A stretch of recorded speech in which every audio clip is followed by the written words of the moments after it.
several times from the same dais. First of all, I will say that it is a very uh,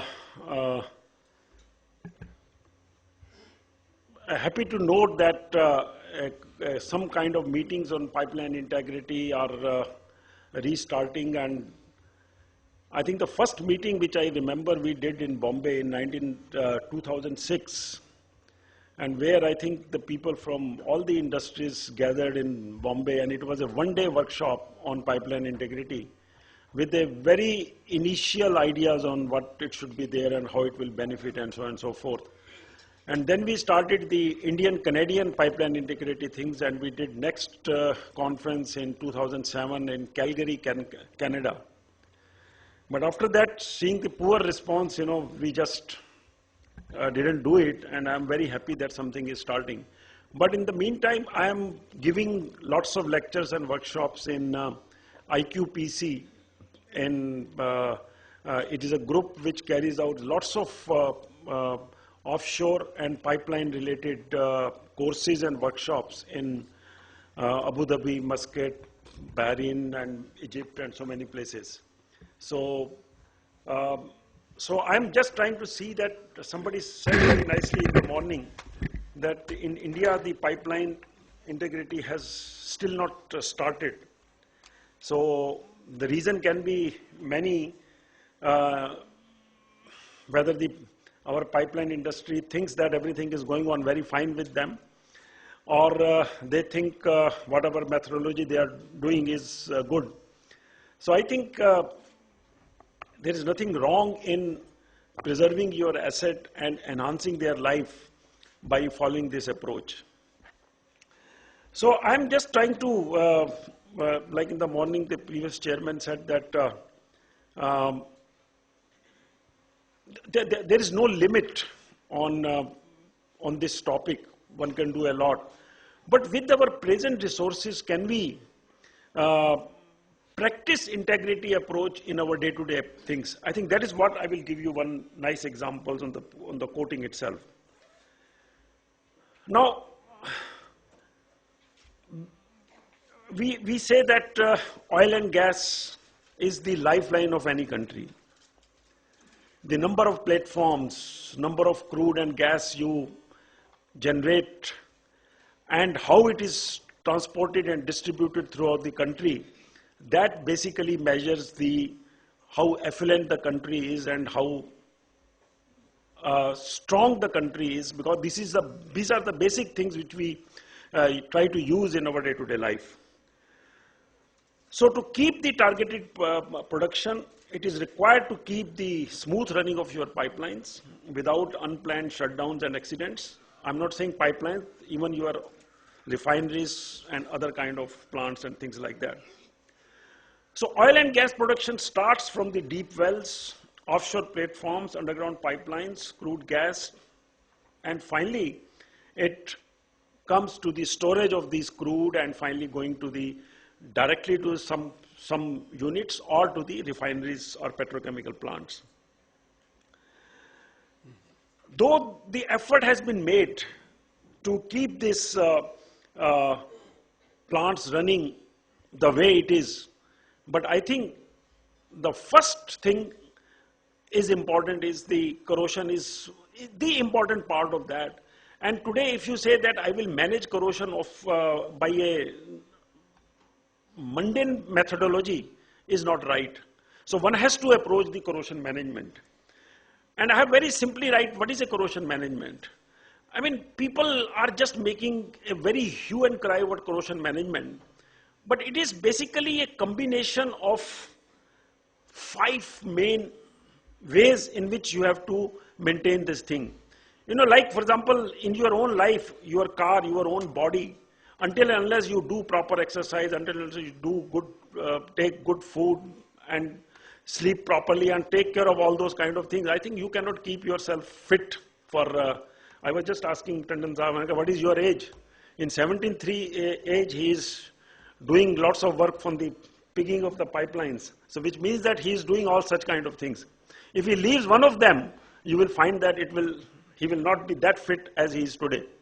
So in the same way, if somebody thinks that I have done the corrosion protection of my pipeline and I should sleep. That is not okay. So you have to find out the best corrosion protection technology.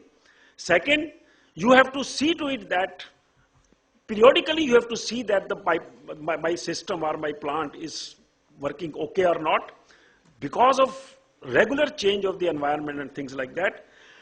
And for this you require regular monitoring and periodic maintenance. Perhaps this is a very important thing. And the last part is that if there is some kind of a failure, some kind of leakage, some kind of damage, how you understand that, what data you get out of that, and based upon that, how you start your designing of the materials and the process in a best possible manner. The combination of these 5 things is basically corrosion management. So pipelines, if you see pipelines, I will consider pipeline is the most important component of the oil and gas industry.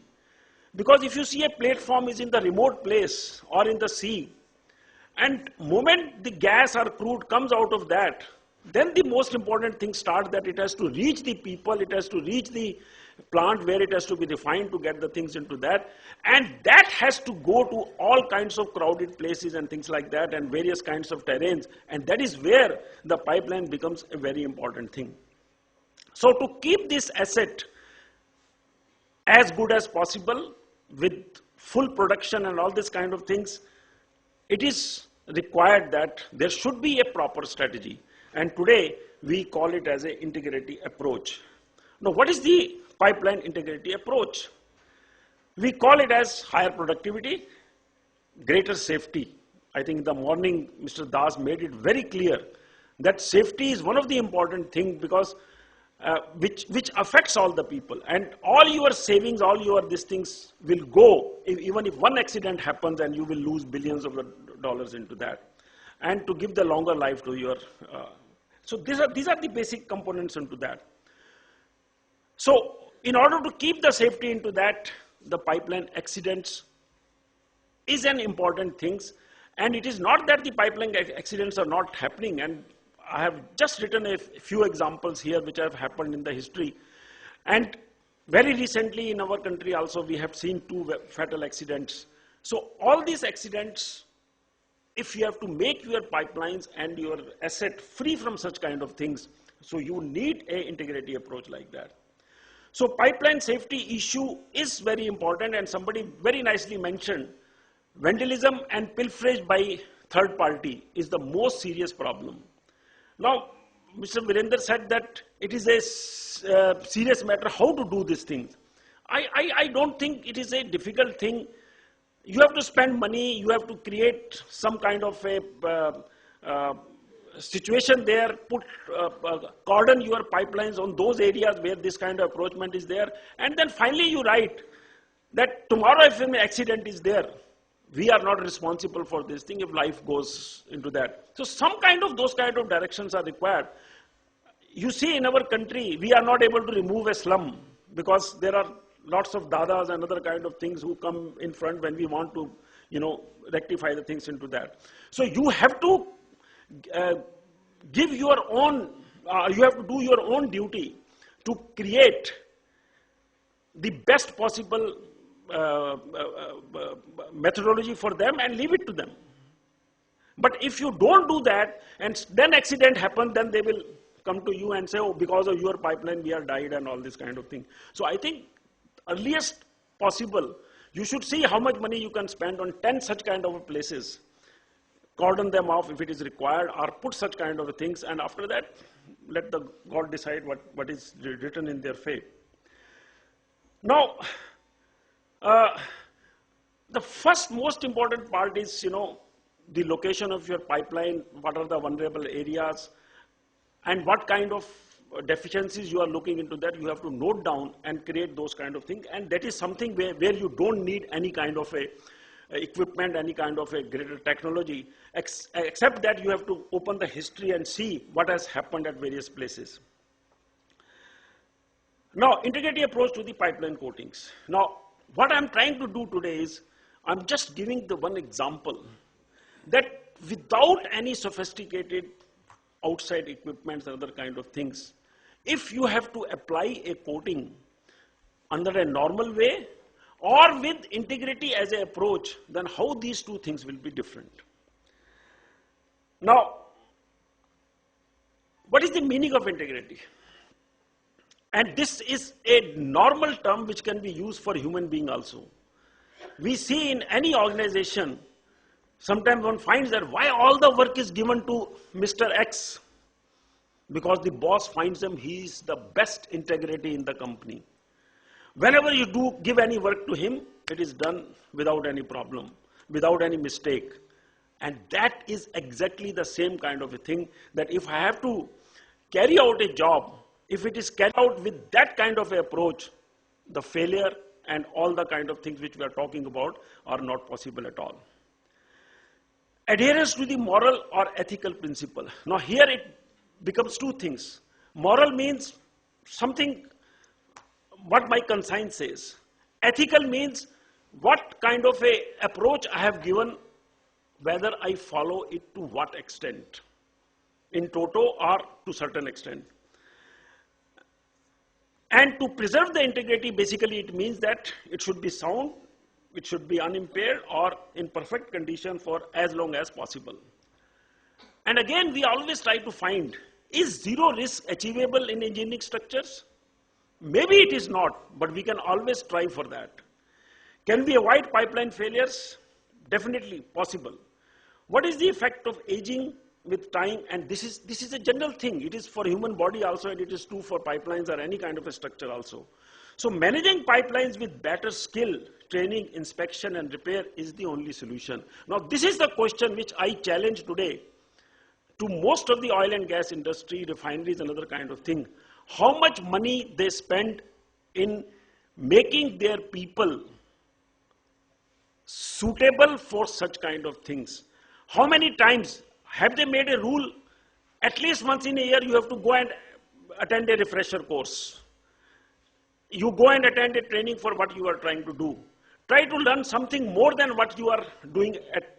Now these are the things which I think are missing in industry, and oil and gas industry can definitely spend money onto that. So the first step which is there, the awareness, that comes from here itself. Why failure occur? Now, failure of coating is one of the things, because basically pipelines are made of steel and it is protected by coating. So first defense from outside is coating itself. Failure of CP, somebody mentioned earlier. Internal corrosion. So I think out of 22 methods, people told that these are the 3 in corrosion it is there. Then here comes the integrity part, organization failure. The boss thinks, the CMD thinks, oh, why more people are required to see this kind of thing? We have put best monitoring method, best corrosion protection. Everything will happen good. Now, I think the previous talk by this thing, that is the mindset which one has to look into that. Even though everything is right, do I have some way to look into that, whether it is right or not? Wrong design, unsafe supervision, poor maintenance. I think these are things which I have already told in that. What is SCC? Stress corrosion cracking and sulfidic stress corrosion cracking. Sulfidic stress corrosion cracking. Stress corrosion cracking, which helps because of the sulfur. Now,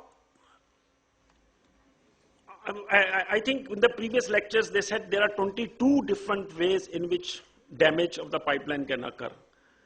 I'm just talking about corrosion today.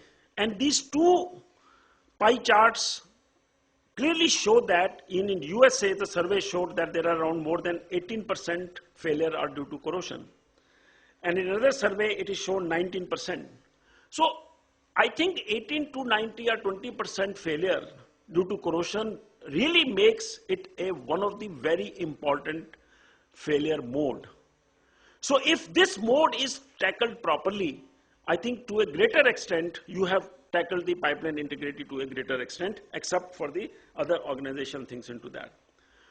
So what is pipeline integrity management plan? Again, if you read it again, it is exactly saying same thing as we have talked in the corrosion management.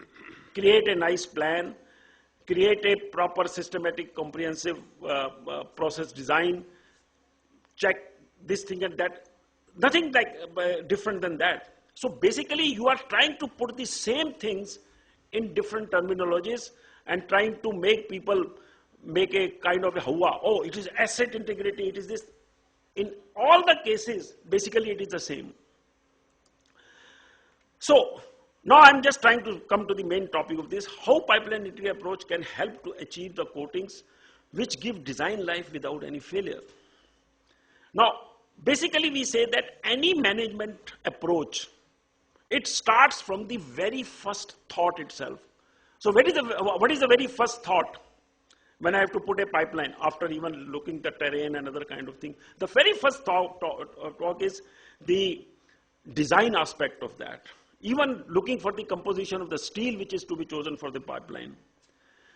Surface preparation.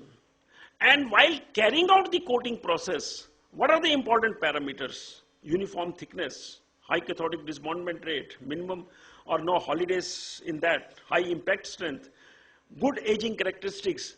Now these are the things which tells me whether my coating has been done properly or not done. And now if you don't put any stress onto that and take these things lightly, naturally that is not an integrity approach. Somebody mentioned that the integrity starts right up to the point that the pipeline reaches proper at the ditch point, then you carry out the girth welding properly, then put them down in the ditch in a proper fashion, and when you put the mud and other kind of things, that should be put in such a fashion that the damage is minimum. The basic steps in integrity management process: identification of high consequences area. I think this was already told in the previous things. I think for that we need some kind of basic original data.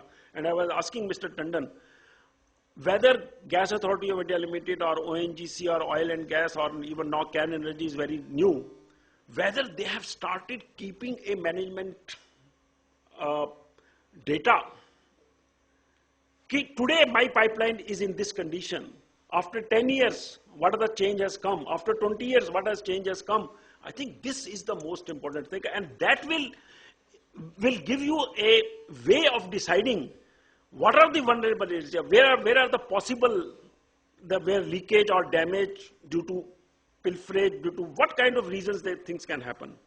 Threat identification and risk assessment. Now these are the things which I think we have to really work on, the special kind of workshops, how to analyze the risk, what are the quantitative method of doing this thing, what kind of damage can happen into that, and that is where we are missing. And I again try to tell things like to Gale and other kind of people. Today we have, I think, 2 or 3 petroleum universities. We have places like IIT Bombay where they have the only corrosion related courses and things like that. Try to invest some money, create a chair professorship into that. Let people come and teach these kind of things to young people. We have recently started modified our syllabus and we have added a course on oil and gas corrosion, refineries and other kind of things.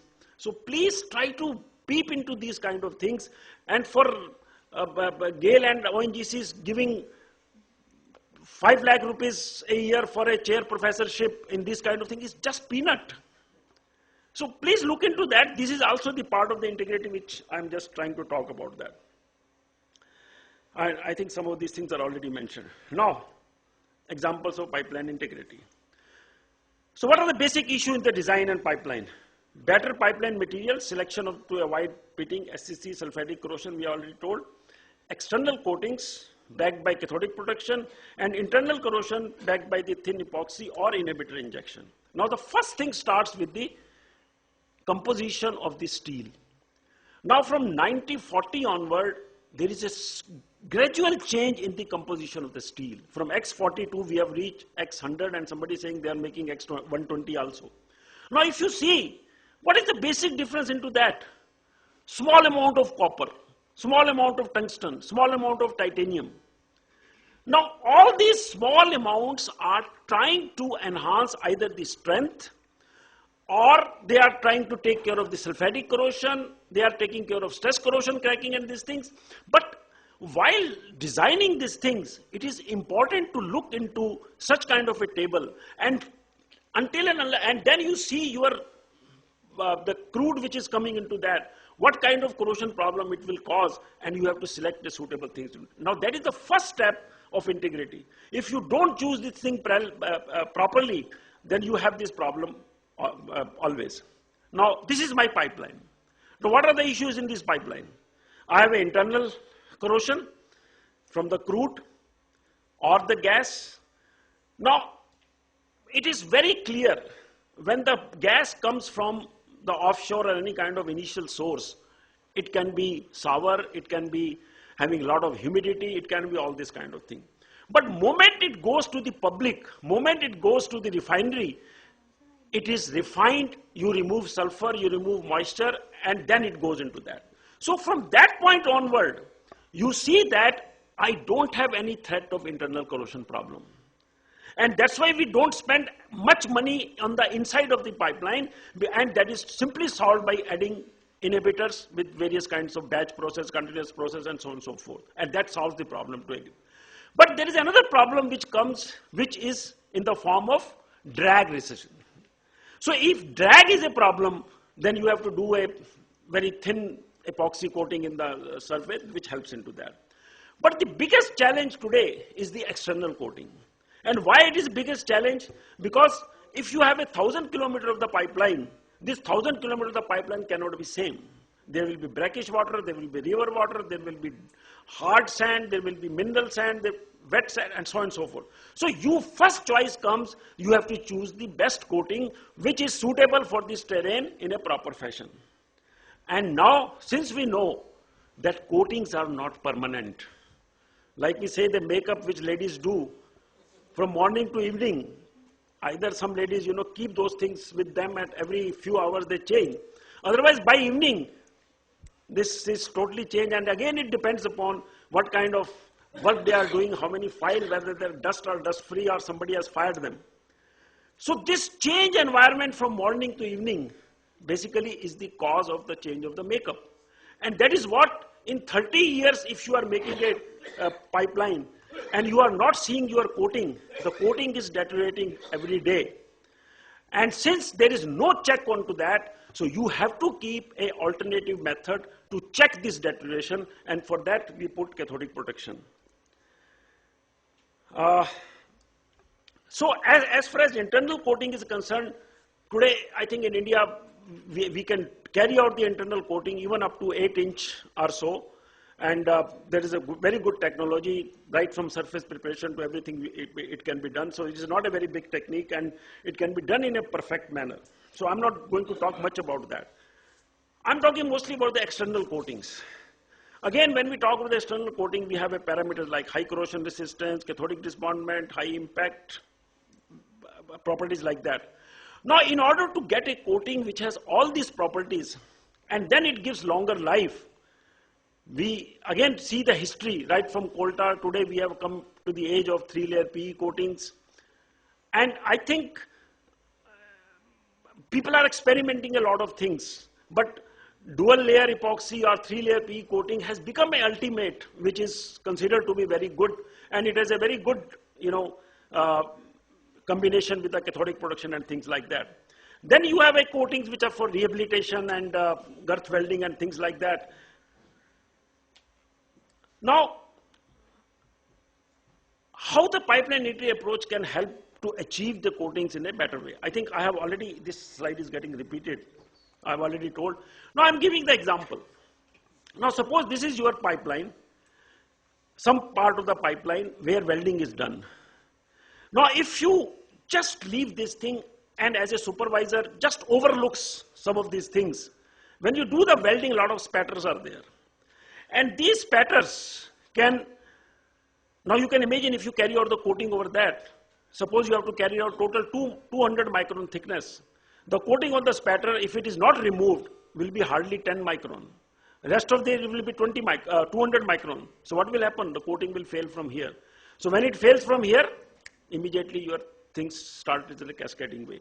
So what integrative approach tells that You cannot miss such kind of things. And there are not only one, there can be mill scale, there can be dents, there can be so many things. So until and unless at the surface preparation stage, you have not done this kind of a practice properly, you are going to have a problem. Now, surface cleanliness of the pipe, I think I will, later on I will show you in one of the auditing we have done, that how important it is to clean the pipe even after it is blasted. Because if you see a yard in which the coating is done, time taken from the blasting to the coating booth takes 15 minutes on conveyor belt. And these are open yards where dust is coming, everything is coming. Now, during this 15 minutes, you have to check the surface preparation, you have to check the cleanliness, you have to check the anchor profile. And if these things are not done or they are missed, and if the dirty thing goes and you heat it, then you will see what can be problem of there. Wait for the answer which I will give you after some time. So how this can be achieved? Suitable design of the pipeline as per the terrain, dedicated supervision team to supervise all the operations. Now here, when we say dedicated team, we say that team which knows what is the meaning of integrity. Third party inspection, PQT, inspection of the initial raw material and so on and so forth. Now take the example of a 3-layer PE coating. So what is 3-layer PE coating? You take a pipe which comes from the manufacturer of this thing, directly the truck unloads next to your yard, it is immediately kept on your conveyor belt, it goes into the surface preparation booth, cleans, and then it goes to preheating. So what I told you, something goes wrong between short blasting and preheating.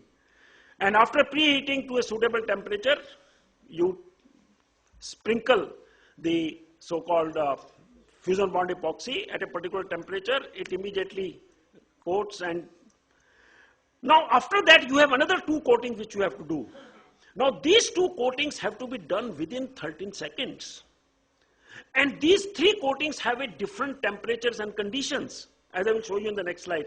And once this thing is done properly, you quench, quality check, and pipe is ready. Now you see the 3 conditions of the 3 pipelines. Primer layer 180 to 220, adhesive 238, 220 to 230, and P 238. And this is how you can see in the top line only FB, and in the next slide you will see the white one is the adhesive and then dark one is the PE. And now you will see here in this slide what I'm trying to show here is, now suppose you have chosen a pipeline temperature of say 190.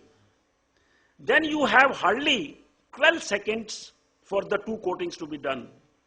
If you choose still higher temperature, you have hardly 10 seconds. And if you choose 180, you have around 13 seconds. Now this is such a big control. Until and unless your process parameters and everything is set in a proper fashion, you cannot achieve it. As a matter of fact, I have seen many plants. Plant is running, nobody is there into that. And that has been done only after all these parameters and everything has been checked properly. Now we talked about proper thickness and everything. For what thickness depends? Conveyor belt, speed, voltage, and things like that. And now what is the next step? The next step is, that is where the integrity approach comes into that.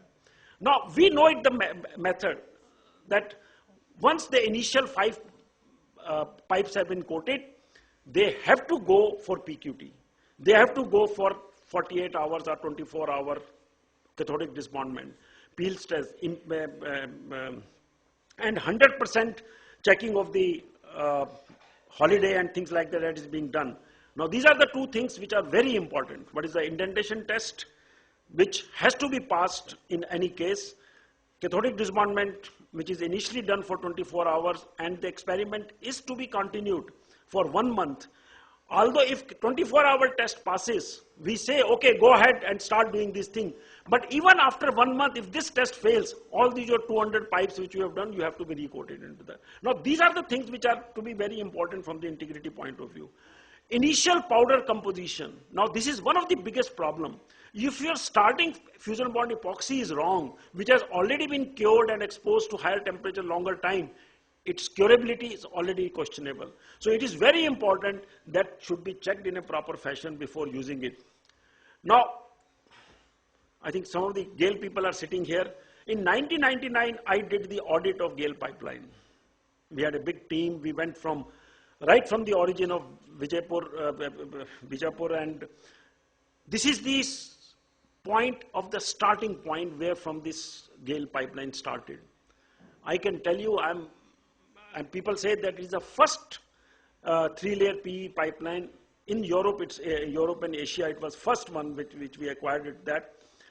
Now you see this pipeline, when we cut this pipeline and opened it, 2 people took the plier and put their pressure to remove this thing from there. It was so nicely bonded to that.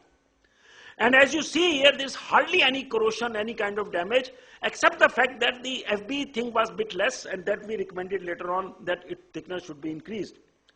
Same thing when we did 1500 kilometers after near Hajira, exactly same kind of a thing. So you can see 1500 kilometers of pipeline done in 1986. In 99, it showed a perfect thing. And now you see. This is the pipeline next to the Sabarmati. At that time when we checked it, it was 5-year-old. And when we cut it, it automatically came out. And you can see. Now, if anybody can tell what is the reason for this, what could have been the reason for this?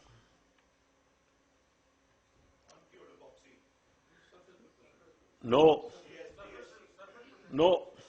It is the condensation of vapor which has been occurred during the coating process. And these drops of the water, few drops of the water which remained there have caused the corrosion into this thing, and finally the responding of that. Now, no, not this kind of thing. That will simply cause, yeah. Yeah, no, this was nothing like that. This was normal thing. Only when we cut it, then we found the things into that. Now the third example, which was 1-year-old coating. I don't mention, GAIL people are sitting there, I don't want to mention the name and everything. Now this coating, when we opened it, there was nothing on the surface. And when we were doing this thing, it was a very big problem for us to how to justify this thing. But when we approached EIL and all these kind of people, there were a lot of messing going on, so we were asked to just report like that.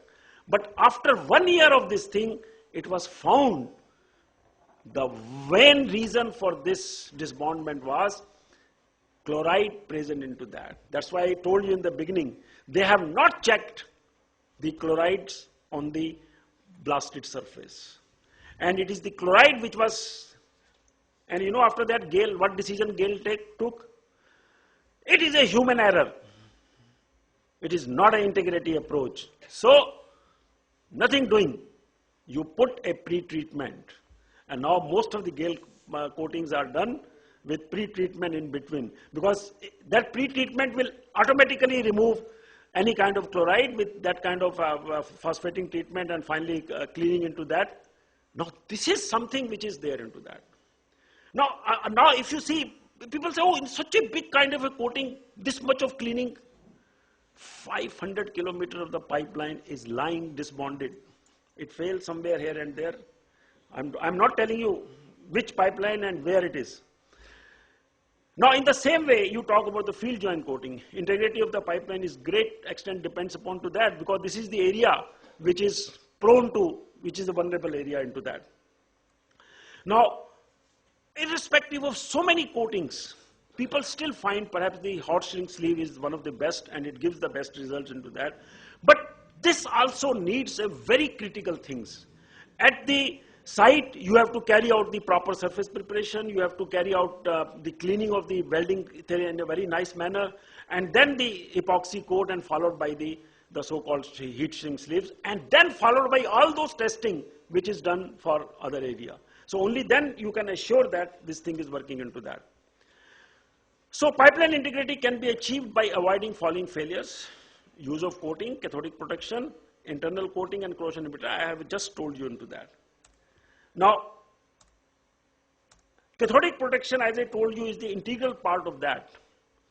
Now here, one parameter which people tell about is that if you choose a bad coating or cheap coating, you have to pay more money for the cathodic protection. If you choose good coating, you pay less money for that thing. And I will always say, don't choose a strong watchman. Maybe you choose a weak watchman, provided you have a good door in your house. So that is a better anomaly than that of choosing a very strong watchman, and your door is all over. Sometimes he himself will do the things and go. So it is the cathodic protection which is very important, and cathodic protection not only takes care of the coating, but it also acts as a monitoring thing into that. And that is what I'm saying. I was telling to Mr. Tandon that in 40 years, we didn't find so many things without using any sophisticated method. Today we are using sophisticated methods and failures have also increased. So one has to really think onto that. So I really say that methods like PSP or surveys and they have still very strong techniques to see whether the pipeline is running properly or not, provided you do them in a proper fashion, in the proper integrity approach. And that is perhaps the best, but definitely with the advancement of things, with a lot of pollution, with the less integrity in your raw materials and things like that, so better methods are always good, but one should not simply go on the regulator which USA gives to you and follow them blindly. We should try to see what we have to follow, what is good for us, and at the same time, make your pipelines best out of that. I think that's what I wanted to say. Thank you very much. Thank you, sir. Thank you. And I just want to say on this thing,